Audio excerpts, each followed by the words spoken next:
Bonsoir Alexander Markogonov. Vous êtes le porte-parole de l'ambassade de Russie en France. On est ravis de vous accueillir sur ce plateau avec Ulysse Gosset et Guillaume Fard qui vont m'accompagner pour cet entretien. On va commencer bien sûr avec ces déclarations sur le conflit ukrainien. Nous n'excluons que les forces russes puissent frapper les instructeurs français. Déclaration aujourd'hui du porte-parole du Kremlin qui, dans la foulée, ont été d'une certaine manière précisées par le chef de la diplomatie russe. On va l'écouter. En ce qui concerne les formateurs français, j'ai des raisons de croire, et il existe de nombreux faits à ce sujet, qu'ils travaillent déjà en Ukraine.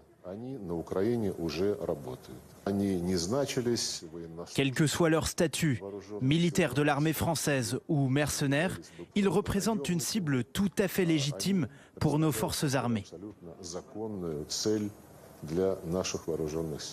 Ils représentent une cible tout à fait légitime. Comment interpréter ces propos? C'est une nouvelle provocation? En France, vous avez un vieux principe que vous connaissez mieux que moi, la guerre comme la guerre.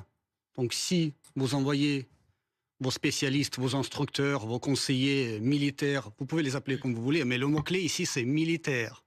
Si vous envoyez vos militaires en Ukraine pour qu'ils forment les combattants ukrainiens comment mieux cibler et tuer les Russes, bien sûr, ils se rendront compte du fait que ces spécialistes militaires, ces instructeurs militaires constitueront naturellement une cible légitime pour les forces armées russes.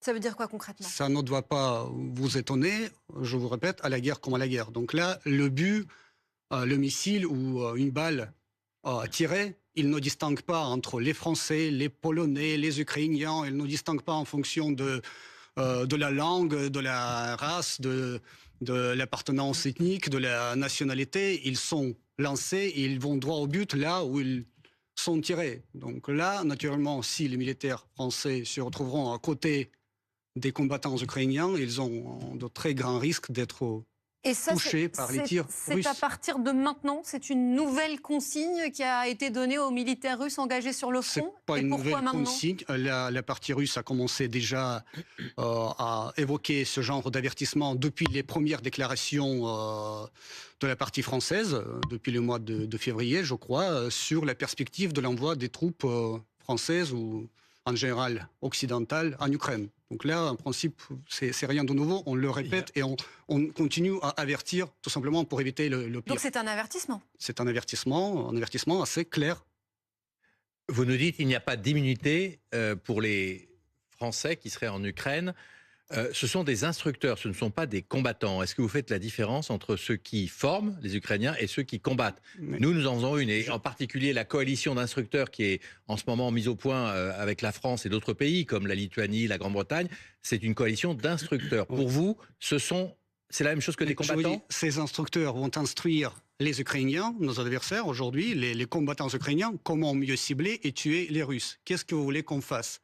Pour nous, ils ont le même statut en principe que les combattants ukrainiens. Vous pouvez les appeler, comme je l'ai déjà dit, les instructeurs, je ne sais pas, conseillers, spécialistes, mercenaires, peu importe leur statut. Pour nous, en tout cas, c'est des cibles. Parce que là, ils sont de côté de nos adversaires. Oui, mais ces déclarations sont inédites. Pourquoi sont-elles faites et formulées aujourd'hui et maintenant par le porte-parole du Kremlin? Qu'est-ce qui a changé là, en l'espace de quelques jours? Mais comme vous le voyez, d'après les déclarations que nous entendons de Paris, cette idée d'envoi des troupes occidentales en Ukraine se concrétise, se cristallise.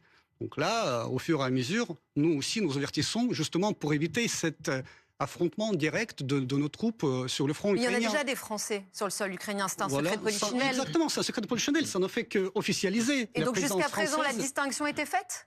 Non, mais là, maintenant, comme je vous l'ai déjà dit, ça devient de plus en plus officiel. Donc là, nous, de notre côté, nous officialisons de plus en plus nos avertissements que nous avons déjà évoqués en principe. Et donc, ça veut dire qu'il y a un pas qui a été franchi. Au cours de précédentes interviews, on vous demandait est-ce que la France est toujours un pays ami ou est-ce un pays ennemi? Est-ce qu'aujourd'hui, la France est un pays en guerre avec la Russie, qui entre en guerre potentiellement avec la Russie? Oui. Qu'est-ce que vous dites là-dessus? Vous voyez que... en principe, l'envoi des troupes françaises en Ukraine rapproche la France, mais vraiment rapproche grave à cette ligne à partir de laquelle commence la participation directe au conflit. non seulement de facto, mais de jure aussi. Donc là, ça augmente vraiment les risques de co-belligérance française avec tous les dangers qui en découlent. Mais la France est un pays ennemi aujourd'hui ou pas? Est-ce que la France est un pays ennemi? Est-ce que vous êtes en guerre, la Russie contre la France?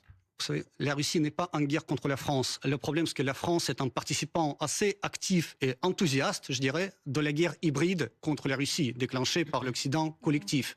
Nous le voyons sur tous les fronts, entre guillemets, que ce soit le front politico-diplomatique, économique, voire culturel, médiatique, bien sûr. Donc là...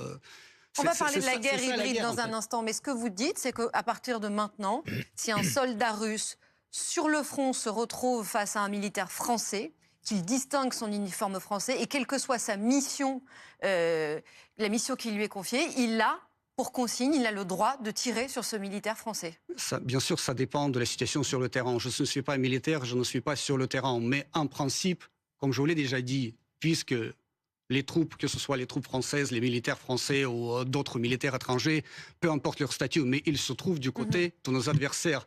Ils aident nos adversaires à mieux nous cibler et à nous tuer. Mais comment vous voulez, qu'est-ce que vous voulez qu'on fasse? Qu'on les offre des cadeaux, qu'on les envoie des bonbons? Bien sûr, on va leur envoyer des tirs. Et cette consigne vaut aussi pour les instructeurs américains ou britanniques, s'il y en a? Peu importe leur nationalité, bien sûr. Et c'est ça qui est très dangereux parce que ça augmente énormément les risques d'affrontement direct entre les puissances nucléaires, dont la France, qui est en première ligne aujourd'hui du front anti-russe. Il y a une autre décision de la France, c'est d'autoriser que les armes françaises soient utilisées pour atteindre les cibles militaires russes qui frappent l'Ukraine. Par exemple, la ville de Kharkiv. C'est-à-dire que les Russes bombardent Kharkiv. Et les Ukrainiens, jusqu'à présent, n'avaient pas le droit d'utiliser les armes occidentales, françaises ou américaines, ou allemandes même. Et maintenant, ils le peuvent. Ça change quelque chose, ça change le paradigme de cette guerre. Ça veut dire que on se rapproche, comme vous dites, d'un conflit direct. Mais est-ce que vous comprenez qu'on ne peut pas laisser les Russes bombarder l'Ukraine sans réagir, sans donner aux Ukrainiens les moyens de se défendre, tout simplement? Ça change d'une manière très dangereuse le paradigme de la guerre parce que nous savons très bien comment s'effectue l'utilisation des missiles à longue portée fournis en Ukraine par l'Occident, y compris par la France. L'Ukrainien, en principe, là, ils sont pour rien. Ces missiles-là ne peuvent pas être utilisés sans les moyens du renseignement satellitaire. Les Ukrainiens n'ont pas ces capacités-là, c'est les pays de l'OTAN qui les ont. Puis, en ce qui concerne le ciblage et la programmation du plan de vol, c'est les pays de l'OTAN, les propriétaires de ces missiles qui le font. Alors, en principe, vous voyez le lien, vous voyez la logique. C'est pratiquement comme si la France ciblait directement avec leurs missiles. Vous dites que c'est un avertissement contre les Français ou les Occidentaux en général. Est-ce que ce n'est pas aussi un avertissement adressé à Vladimir Poutine de dire arrêtez la guerre, arrêtez de bombarder l'Ukraine? C'est ça l'avertissement. Si vous continuez, eh bien, nous serons obligés de prendre des moyens supplémentaires pour défendre l'Ukraine. Quand vous dites arrêtez de bombarder l'Ukraine, mais vraiment, je crois que vos spectateurs, ils imaginent vraiment quelque chose de horrible, les villes détruites, etc. Bah, on voit les images, excusez-moi, on voit les images. Vous pouvez aller aujourd'hui à Kiev ou dans les villes, villes ukrainiennes à l'ouest du pays. Donc là, la vie continue. Les gens fréquentent les restaurants, les gens font la fête. Mais Kharkiv est bombardé, vous le savez bien. Kharkiv n'est pas bombardé, tout d'abord. Ah, on a vu un supermarché la semaine dernière. Le supermarché où étaient abrités les équipements militaires de l'armée ukrainienne, il fallait le dire, il n'y avait aucun visiteur de ce supermarché. Il y avait 200 personnes à l'intérieur des acheteurs. Il n'y avait personne. Il y avait des acheteurs. Vous avez vu des cadavres? Et il y avait des dizaines de blessés, vous le savez bien. Vous n'avez vu aucun cadavre. Mais ne me dites pas que vous ne bombardez pas Kharkiv quand même. Vous savez bien que vous bombardez Kharkiv. C'est une grande ville, il y a plein de civils qui sont toujours là, on ne peut pas bombarder la ville russe. Et vous ne voulez pas prendre Kharkiv. Vous ne voulez pas prendre Kharkiv. Non. Là, c'est déjà, vous savez, c'est hors de ma compétence. Ça appartient à notre commandement militaire de décider comment faire après avec Kharkiv. Vous avez quand même des informations sur ce sujet. C'est une bonne question. Vous ne voulez pas récupérer Kharkiv? Aujourd'hui, nous sommes en train de créer justement cette zone de sécurité pour sécuriser notre région limitrophe qui est Belgorod des frappes ukrainiennes. Donc là, prendre Kharkiv, c'est pas forcément l'objectif principal. Je vous rappelle que la Russie a voulu prendre Kharkiv au début de la guerre et que ça n'a pas été possible. Aujourd'hui, il y a une offensive russe. Là, vous ne la niez pas. Oui, la question, mais qui vous a dit ça, que la Russie voulait prendre Kharkiv? Parce qu'on l'a vu, on l'a vu. Vous avez vu que la carte, et en fait, ça ne veut rien dire. Peut-être qu'on voulait juste... Oui, voilà. Messieurs, puisque vous parlez du soutien logistique des Occidentaux à l'Ukraine...